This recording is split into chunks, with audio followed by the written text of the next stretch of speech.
पितृपक्ष में पितरों की कृपा। इस कहानी को सुनने से आप सभी पर पितृपक्षों की कृपा होगी। एक समय की बात है, दो भाई बहन थे। दोनों का विवाह हो चुका था और दोनों के दो दो बेटे थे। बहन विधवा हो चुकी थी और अपने भाई के घर में ही रहती थी। इस बात से उसकी भाभी बहुत नाराज रहती थी। ऐसे ही पितृपक्ष आया तो भाई बोला, मैं पितरों के तर्पण और पिंडदान के लिए गंगा जी जा रहा हूँ। ऐसा कहकर वो गंगा जी के लिए चला गया। भाई के जाते ही भाभी ने बाहर खेत में नंद और उसके बच्चों के लिए झोपड़ी डलवा दी।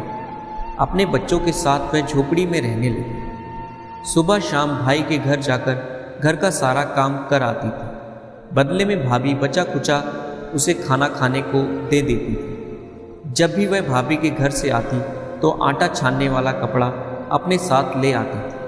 घर आकर उस आटे में सने कपड़े को पानी में घोलकर चूल्हे पर चढ़ाकर पकाकर बच्चों को देती और कहती, खीर है, खा लो। ऐसे ही समय बीतने लगा। एक बार भाभी ने उसे एक कपड़ा ले जाते देख लिया तो बोली, बाई जी, आटा छानने का कपड़ा कहाँ ले जा रही हैं? इसे यहीं छोड़कर जाया कर। उसने वैसा ही किया। उस दिन भाभी ने उसे बचा खुचा भोजन भी नहीं दिया और बोली, कल आपकी माँ का श्राद्ध है, बिना बुलाए तो आना मत। हाँ, आंगन में लगा ये पीपल का पेड़ अगर अपनी जगह से हिले तो आ जाना। ये सुनकर वो बेहद दुखी हुई और रोती रोती अपने घर चली गई। घर पहुंची तो बच्चे बोले, माँ भूख लगी है, कुछ खाने को दो। वह बच्चों को बोली, बेटा आज हम सबका उपवास है, भूखे ही सो जाओ।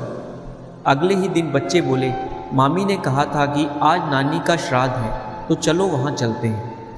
तो वह बोली, बेटा मामी ने कहा था कि आंगन का पीपल का पेड़ अगर अपनी जगह से हिले तो आ जाना। तुम बताओ, कभी पेड़ हिलता है? पत्ते हिलते हैं, टहनियाँ हिलती हैं, कभी पेड़ को हिलते देखा है? उसने बच्चों को समझाया कि बिना बुलाए नहीं जाना चाहिए। शाम हुई तो उसके भतीजे आए और बोले, बुआ, माँ ने भोजन भेजा है। उसने देखा तो भोजन के नाम पर 2 सूखी रोटियाँ के ऊपर थोड़े से चावल रखे थे। यह देखकर उसे बहुत क्रोध आया और अपने बच्चों से बोली, इसे झोपड़ी के ऊपर फेंक दो। और वह भूखे ही अपने बच्चों को लेकर सो गई।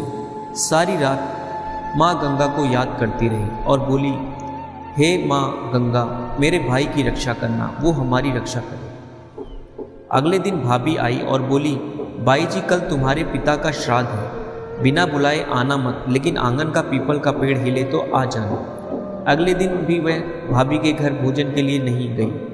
शाम को फिर उसके भतीजे आए और 2 सूखी रोटियां चावल के साथ दे गए। उसने फिर वह रोटी और चावल झोपड़ी के ऊपर फिकवा दिए और भूखे ही बच्चों को लेकर सो गए और सारी रात रोती रही, माँ गंगा से प्रार्थना करती रही। इसी तरह पितृपक्ष के 16 दिन बीत गए और उसका भाई वापस आया तो उसने देखा उसके घर के आंगन में कीचड़ ही कीचड़ भरा है।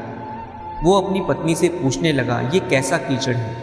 मेरी बहन और भांजे कहाँ हैं? तो उसकी पत्नी बोली, श्राद्ध के पूरे 16 दिनों तक मैंने तुम्हारी बहन और भांजों के पैर कच्चे दूध से धोए हैं, इसलिए यहाँ कीचड़ हो रहा है। तुम्हारे पीछे से मैंने उनकी खूब सेवा करी, खीर पूरी खिलाई, फिर भी वो मुझसे नाराज होकर खेत में झोपड़ी डालकर रह रही है। भाई खेत पर पहुँचा तो वह देखता है कि वहाँ कोई झोपड़ी नहीं थी। वहाँ एक आलीशान महल बना हुआ था जिसके आंगन में उसके भतीजे खेल रहे थे। उसने जाकर अपनी बहन से कहा, बहन, ये सब क्या है? तब उसने अपने भाई को सारी बात बताई और बोली, भाई, जो तेरे आंगन में कीचड़ है वो कच्चे दूध से नहीं बल्कि भाभी के व्यवहार से जो मैं दिन रात रोती थी उन आंसुओं का कीचड़ है। माता पिता के श्राद्ध पर भाभी ने कहा, पीपल का पेड़ हिले तो आ जाना, बिना बुलाए मत आना।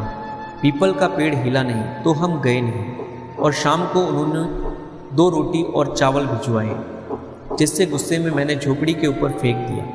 माता पिता के आशीर्वाद तेरे साथ और गंगा मैया की कृपा से ये सूखी रोटियां सोने में और चावल हीरे मोतियों में बदल गई, जिसके प्रभाव से ये सब हुआ है। भाई ने अपनी बहन से अपनी पत्नी की गलती की माफ़ी मांगी और घर चलने को कहा। तब बहन बोली, भाई, गंगा मैया ने तेरी रक्षा करी, तू हमारी रक्षा करेगा।